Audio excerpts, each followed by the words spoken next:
नमस्कार मित्रों, आज हम एक कहानी सुनेंगे जो हमें सिखाएगी कि विपरीत परिस्थितियों में out of the box thinking से हम उस परिस्थिति से निकल सकते हैं सफलतापूर्वक। एक गांव में एक दुकानदार रहा करता था। दुकानदार को कुछ पैसों की आवश्यकता थी।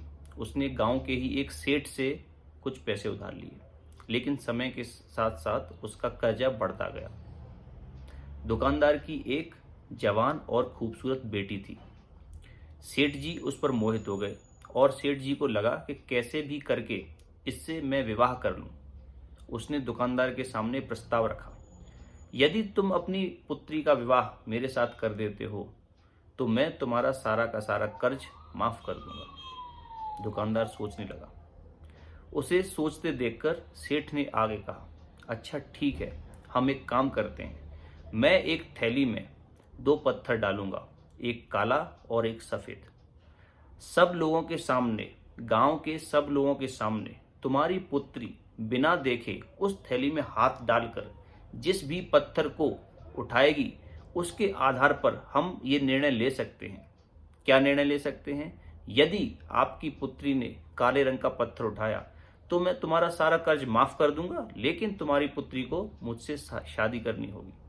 और यदि उसने सफेद पत्थर उठाया तो मैं तुम्हारा सारा का सारा कर्ज माफ कर दूंगा और तुम्हारी पुत्री को मुझसे शादी नहीं करनी होगी, यानी तुम्हारे दोनों हाथों में लड्डू हैं। दुकानदार सोचने लगा। उसने हाँ कह दी और अगले दिन सुबह सारे गांव के सामने दुकानदार अपनी पुत्री के साथ जमींदार के घर पहुंच गया। जमींदार ने एक थैली ली और उसमें 2 पत्थर डाले, लेकिन उसने चालाकी से 2 काले रंग के पत्थर डाले। उसे ऐसा करते हुए दुकानदार की बेटी ने देख लिया था। अब दुकानदार की बेटी के पास 3 रास्ते थे। पहला, वो ये शर्त मानने से इनकार कर दे। दूसरा, वो सबको बताए कि जमींदार ने या सेठ जी ने धोखा किया है और उसने दोनों काले रंग के पत्थर डाले। और तीसरा, वो अपने पिता के लिए स्वयं का बलिदान कर दे, सेक्रीफाइस कर दे। लेकिन दुकानदार की बेटी ने ऐसा कुछ भी नहीं किया।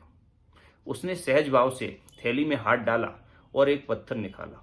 इससे पहले कि कोई भी उस पत्थर को देख पाए, उसने वो पत्थर नीचे गिरा दिया और उसके बाद बोली, ये क्या हुआ? गलती से ये पत्थर मेरे हाथ से नीचे गिर गया। नीचे काले और सफेद इतने पत्थर हैं कि ये ढूंढना मुश्किल है कि जो पत्थर मैंने उठाया था वो किस रंग का था। एक बहुत आसान सा तरीका है। यदि थैली में पड़ा हुआ पत्थर देख लिया जाए तो पता लग जाएगा कि मैंने जो पत्थर उठाया था वो कौन से रंग का था। सेठ को पता था कि थैली में रखा हुआ पत्थर काला ही है, क्योंकि दोनों पत्थर काले थे, लेकिन वो कुछ कह नहीं सकता था। उसने वो पत्थर निकाला जो काला था। अब ये मान लिया गया कि दुकानदार की लड़की ने सफेद पत्थर ही उठाया। अब उसके पिता कर्ज मुक्त हो गए और उसको जमींदार से शादी भी नहीं करनी पड़ी। तो देखा मित्रों आपने, यदि हम विपरीत परिस्थितियों में धैर्य नहीं खोते, दिमाग का इस्तेमाल करते हैं और out of the box thinking करते हैं तो हम किसी भी परिस्थिति से सफलतापूर्वक निकल सकते हैं। नमस्कार।